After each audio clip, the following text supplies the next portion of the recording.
everyone, welcome back to my YouTube channel. It's your girl Inuma, your certified abundant life coach, and I'm back again with another video. So yes, in today's video we're going to be discussing on a very great topic, something that I love and I've once been in these shoes, and I'm here to discuss with you on how I was able to overcome it and some of the ways to be able to recognize if you're one. So yes, today's topic is going to be titled people pleasers. Yes, I was once a people pleaser, and it's something that I've worked really hard to overcome and get to a better place in my life.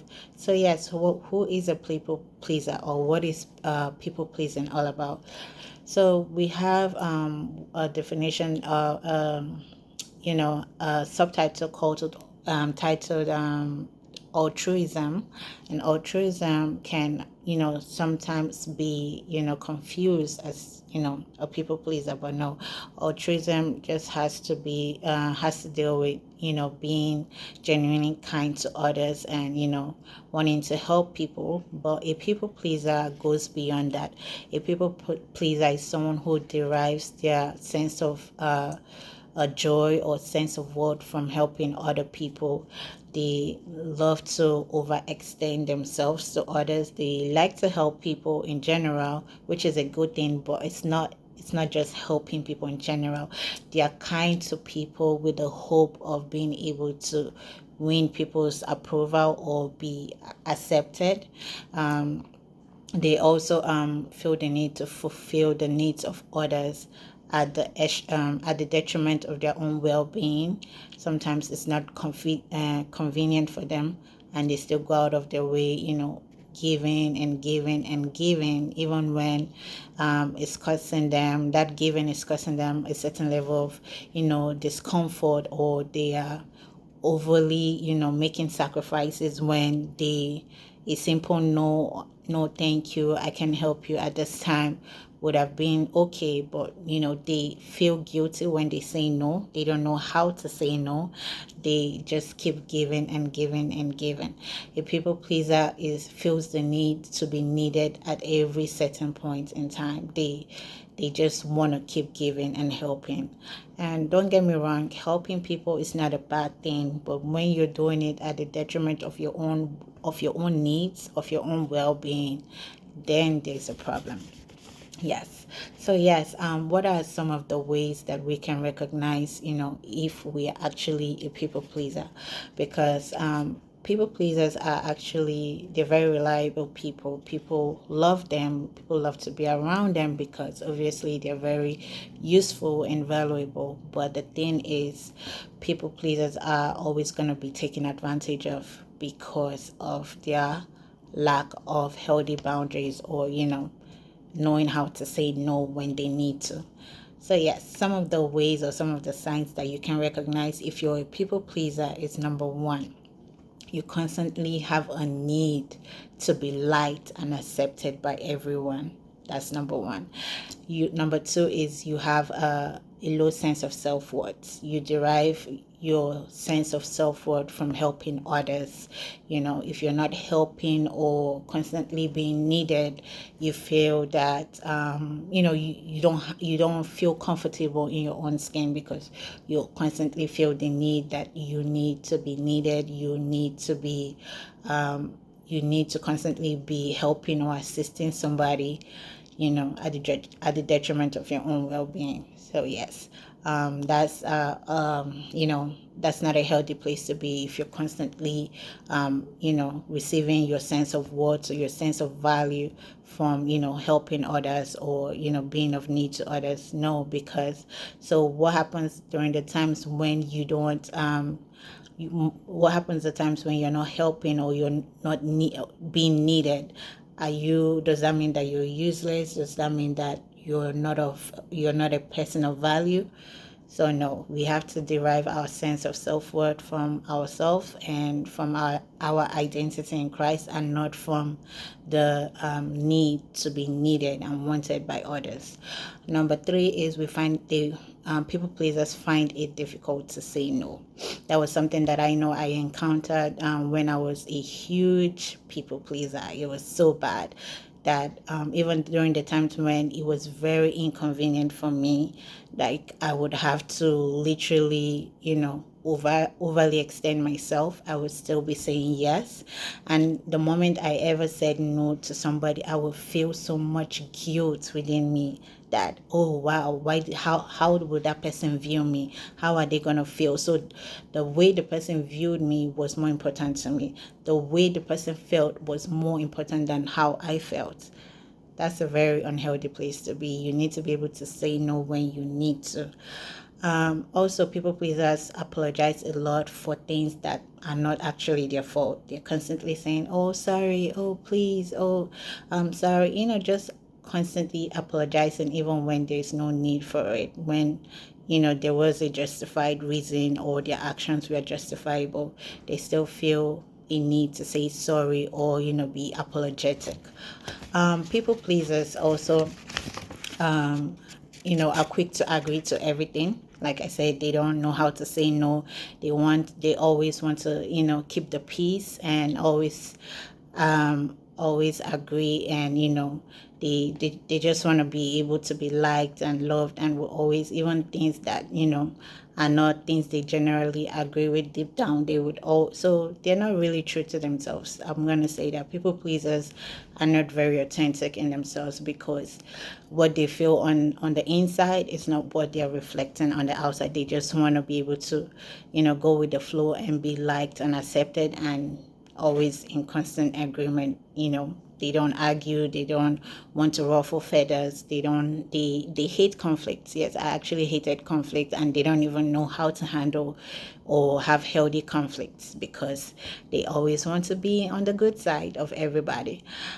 People pleasers also, yeah, find it hard to be their true authentic self, because they always want to go with the energy of the room, or whatever is happening, or whatever situation. That's what they want to dance into. So they're not real with themselves, and they're not authentic people. They And last but not the least, another sign to notice or recognize if you're a people pleaser is they barely have time for themselves. I remember when I was a huge people pleaser, I was constantly in commitments at work, at school. My employee or my boss would call me and ask me, oh, Enuma, we need you at work today. Can you come in at 5, or can you come in? And probably it's my day off, and I have a list of things aligned to do, and it's not convenient. There's so many other appointments that I've wanted to make, or so other important things that I've wanted to do, and it's my off day. That's the only time I can actually do that. But because I was such a huge people pleaser, I would say yes, and run ahead to do sign up for work or overtime, even when I knew it was very inconvenient for me. So yes, I barely had time for myself. I was always running on empty. I was always stressed. I was always burnt out. I had nothing to give. Like I kept giving to the point where I had nothing to give, because I hit my limits. There was nothing anymore. I was running on empty.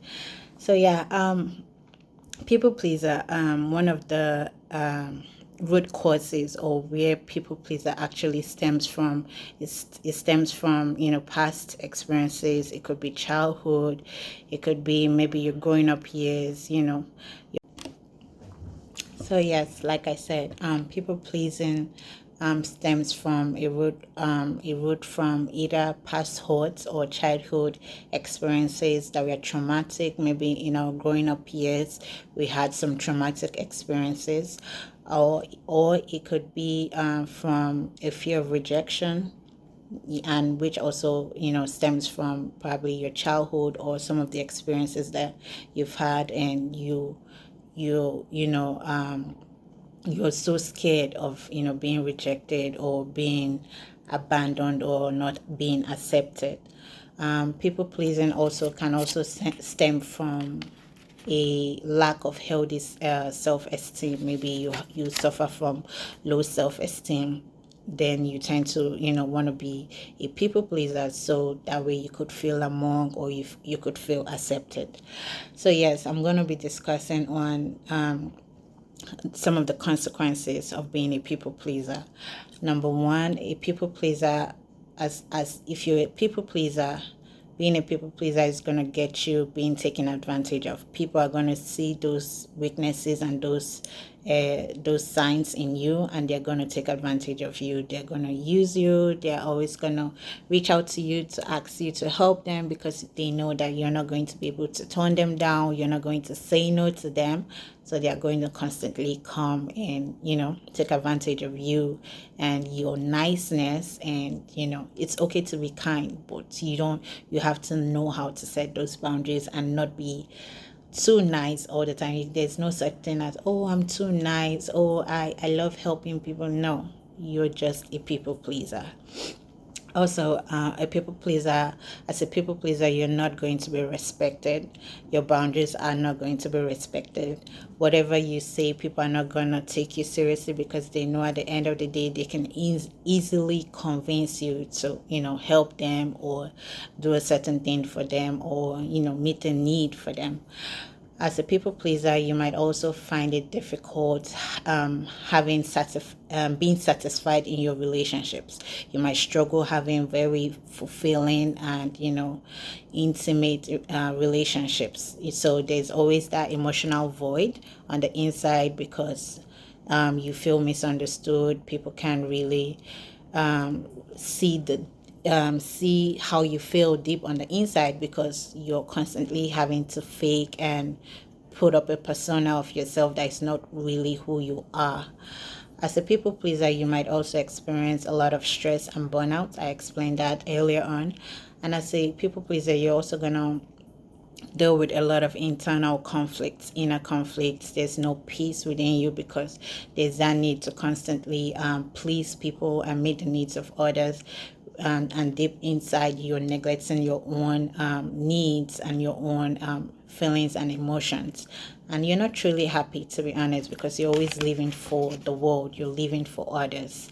Yeah. So one of the ways we can stop being a people pleaser is, number one, you have to recognize the pattern of behavior in yourself, and recognize the need to put an end to that, and create a change in your life. Number two, you want to be able to help people only when you can. Number three, you want to consider your needs first before putting the needs of others. And number four, you want to show genuine kindness. It's still okay to be kind. Number five, you want to learn healthy boundaries. And last but not the least, you want to speak to a counselor or life coach like myself. So yes, these are some of the ways. So there you have it. These are some of the tips and ways that I was able to overcome being a huge people pleaser. I hope you were able to gain something from this video. And yes, there are some books and other resources that I can also recommend. If you know that this is an area that you really struggle with, and you want to be able to break free from being a people pleaser, there are some other resources that I can offer. But yeah, thank you for joining me in today's video. I do look forward to seeing you in my next video. Please stay tuned and have a great day. All right, take care. Bye bye.